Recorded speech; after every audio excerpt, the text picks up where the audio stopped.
गिन गिन दिन गैला बीते हो, पियली है न खबरिया। लिए न खबरिया हो, लिए न खबरिया। गिन गिन दिन गेला, गिन गिन दिन गेला बीते हो, पियली है न खबरिया।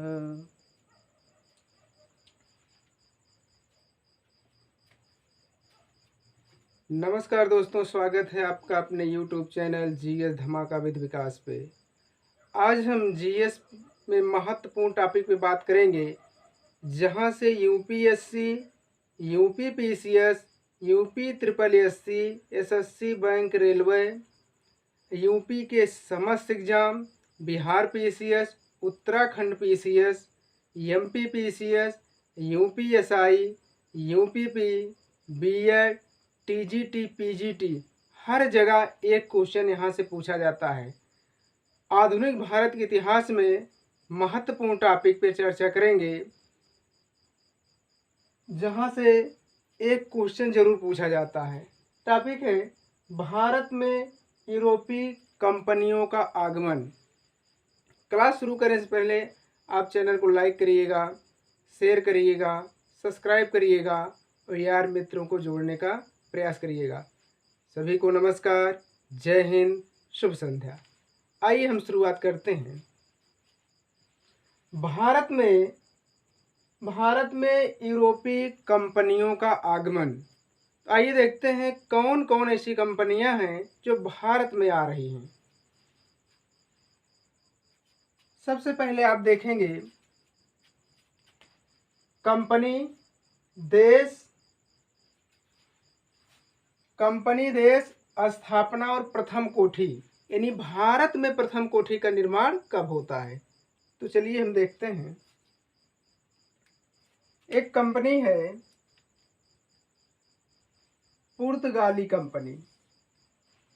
पुर्तगाली कंपनी कहाँ की है? तो पुर्तगाल की है। पुर्तगाली कंपनी पुर्तगाल की, नोट करते हुए चलिएगा। पुर्तगाली कंपनी पुर्तगाल की, पुर्तगाल में इसकी स्थापना 1498 भारत में वास्को डिगामा के रूप में पुर्तगाली कंपनी प्रवेश करती है। सबसे पहले जो पुर्तगाली भारत में आया वास्को डिगामा था, जो 20 मई 1498 को केरल के कालीकट तट पे जमोरी नामक शासक ने उसका स्वागत किया था। क्वेश्चन पूछा गया है, ध्यान रखिएगा। पुर्तगाली कंपनी पुर्तगाल की थी। 1498 में भारत में वास्को डिगामा के रूप में आती है। प्रथम कोठी स्थापना 1498 में। भारत में प्रथम कोठी की स्थापना कहाँ और कब होती है? तो भारत में पुर्तगाली कंपनी की प्रथम कोठी कोचीन, मालाबार तट के कोचीन नामक स्थान केरल राज्य में 1503। पुर्तगाली कंपनी की स्थापना कोचीन में 1503 में होती प्रथम कोठी, और इस कोठी को 1503 में वास्को डिगामा ही निर्माण कर रहा है। कोठी मतलब वेयर हाउस, फैक्ट्री, एक गोदाम, जहां पर ये कंपनियां सारा माल भारत से खरीद करके इकट्ठा करती थी और यहीं से उनका आयात निर्यात होता था। कोठी उसे कहते हैं जहां कंपनी अपना सारा माल इकट्ठा करती हैं, रखती हैं लाके। अब हम दूसरी कंपनी की बात करेंगे, east India company. East India company की स्थापना इंग्लैंड में होता है। कहाँ होता है? इंग्लैंड में।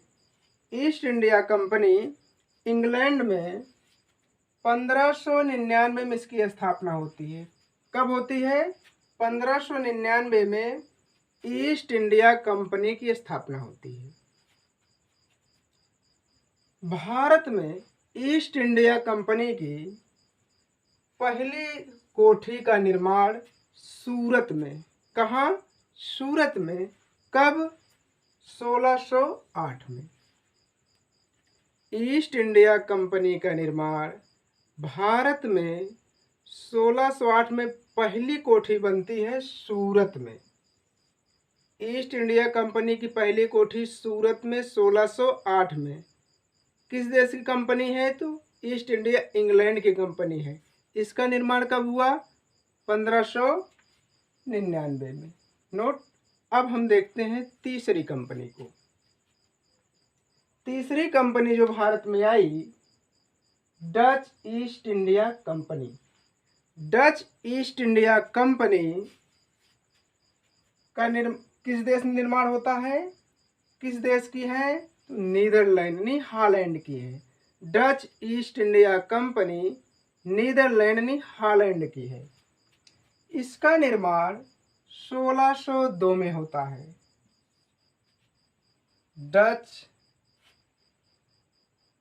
डच ईस्ट इंडिया कंपनी का निर्माण नीदरलैंड में 1602 में। भारत में डच ईस्ट इंडिया कंपनी की पहली कोठी मछलीपट्टनम 1605 में। इसी को मसूलीपट्टनम भी कहा जाता है और इसे मछलीपट्टनम भी कहा जाता है। तो आपने देखा Dutch East India Company Netherlands की है। इसकी स्थापना 1602 में। भारत में प्रथम कोठी मछलीपट्टनम 1605 में होता है। पूछा जाता है, वेरी वेरी इंपॉर्टेंट है। आगे हम देखेंगे Danish east India company. Danish east India company किस देश की है? डेनमार्क की है। कहाँ की है? डेनमार्क की। Danish east India company Denmark की। इसकी स्थापना 1616 में होती है। कब होती है? 1616 में। भारत में डेनिश ईस्ट इंडिया कंपनी की भारत में प्रथम कोठी ट्रांकेवार में 1620 में होती है। कहाँ? ट्रांकेवार 1620। ट्रांकेवार कहाँ है? तो मद्रास में है, यानी आंध्र प्रदेश का क्षेत्र है, मद्रास में है। पूछा गया है ट्रांकेवार कहाँ स्थित है, तो आप क्या बताएंगे? मद्रास। मद्रास न दिया तो आंध्र प्रदेश। आपने क्या देखा? Danish east India company Denmark की है। स्थापना 1616। भारत में डेनिश की प्रथम कोठी ट्रांकेवार 1620 में। आगे देखेंगे फ्रांसीसी कंपनी। इधर नोट कर लीजिए। फ्रांसीसी कंपनी कहाँ की है? तो फ्रांसीसी है, यानी फ्रांस देश की है। फ्रांसीसी कंपनी फ्रांस की है। और भारत में इसकी स्थापना जो होती है, फ्रांसीसी कंपनी की स्थापना 1664 में। फ्रांसीसी कंपनी फ्रांस की है, इसकी स्थापना 1664 में। इसकी भारत में प्रथम कोठी सूरत में होती है। कहाँ होती है? सूरत में। फ्रांसीसी ईस्ट इंडिया कंपनी की भारत में प्रथम कोठी का निर्माण सूरत में 1668 में। कब? 1668 में। वेरी वेरी इंपॉर्टेंट है। 1668 में। कहाँ? सूरत में। अब हम नेक्स्ट कंपनी को देखेंगे। अगली कंपनी है Swedish east India company. Swedish east India company कहाँ की है? तो स्वीडिश यानी स्वीडन की है, स्वीडिश की है। किस देश में स्थापना होती है? तो स्वीडिश की है। इसकी स्थापना 1731 में होती है। कब होती है? स्वीडिश ईस्ट इंडिया कंपनी की स्थापना 1731 में होता है। ये व्यापार करने के लिए आए थे, लेकिन इसका भारत में मन लगा नहीं। यानी कोई कोठी भारत में नहीं बनाती है।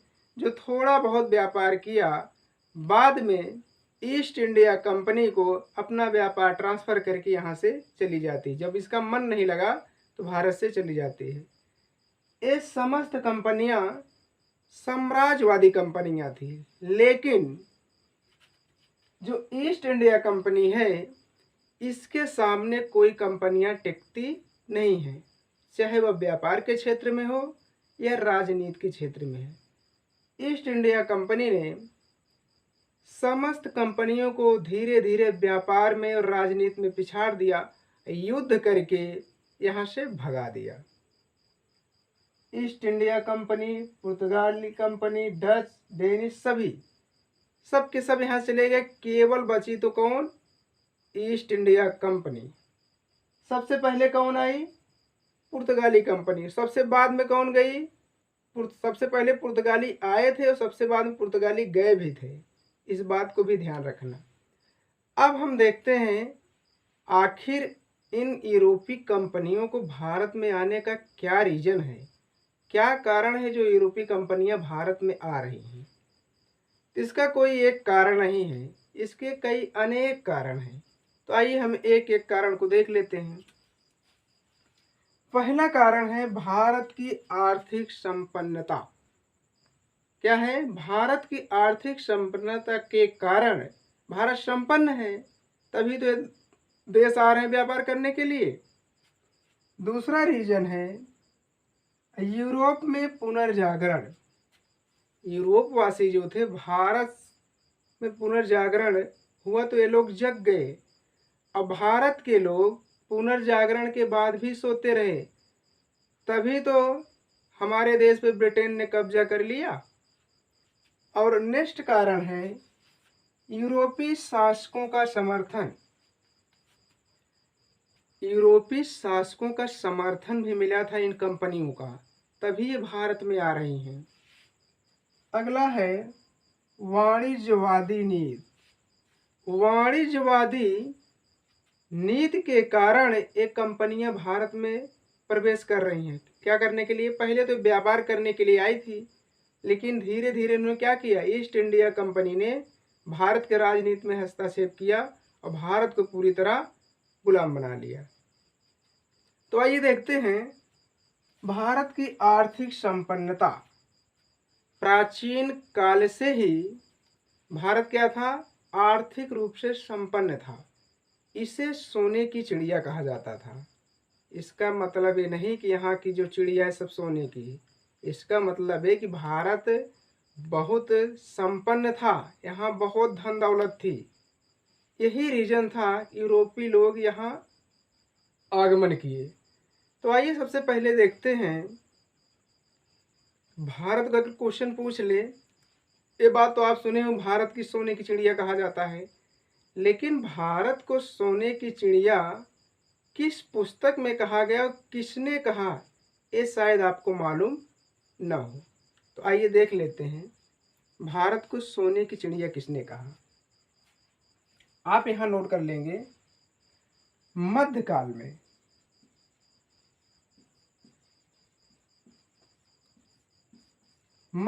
में महमूद गजनबी का। किसका? महमूद। आप पूरा लिखेंगे, हम गजनबी लिख दे रहे हैं। महमूद गजनबी का शाही इतिहासकार था। कौन था? शाही इतिहासकार।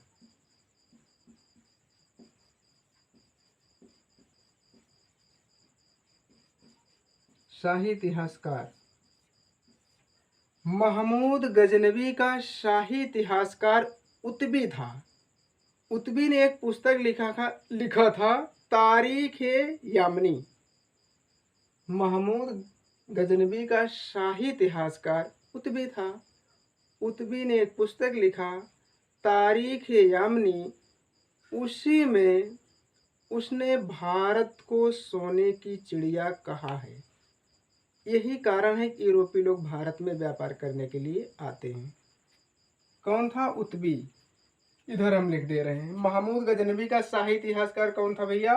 उतबी था। नोट करिएगा, उतबी उतबी की एक पुस्तक थी, तारीख ए यामनी। यहाँ लिख दें, इधर हम लिख रहे हैं मिटा के, आप लोग नोट कर लिए होंगे।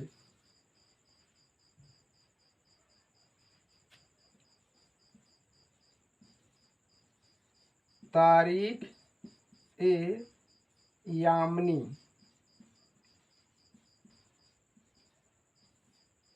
उतबी ने अपनी पुस्तक तारीख ए यामनी में भारत को क्या कहा? भारत को सोने की चिड़िया कहा। सोने की चिड़िया।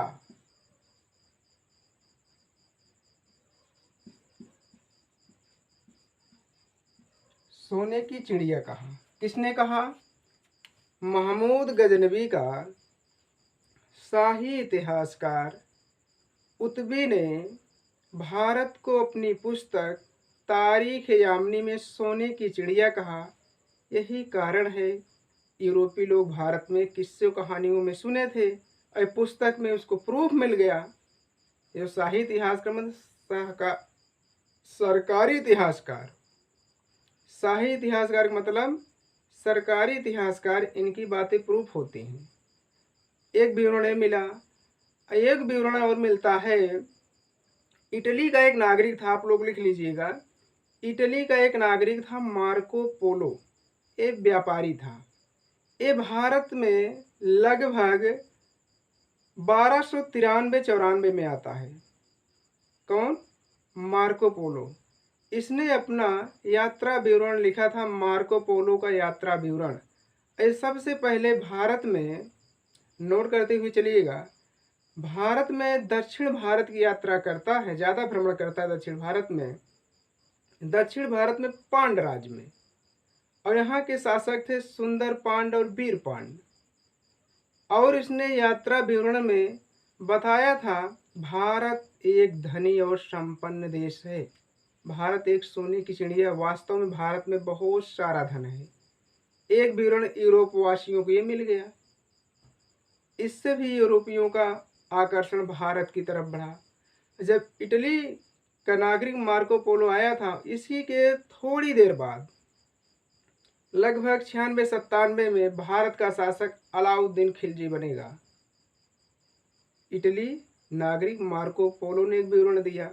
एक विवरण उतबी ने दिया अपनी पुस्तक तारीख यामनी में, भारत सोने की चिड़िया है।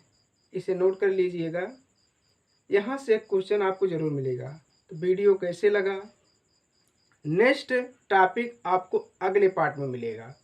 इतना आप नोट करके रिवीजन कर लेंगे। अगर आप कोई सुझाव हो तो आप कमेंट बॉक्स में दे सकते हैं।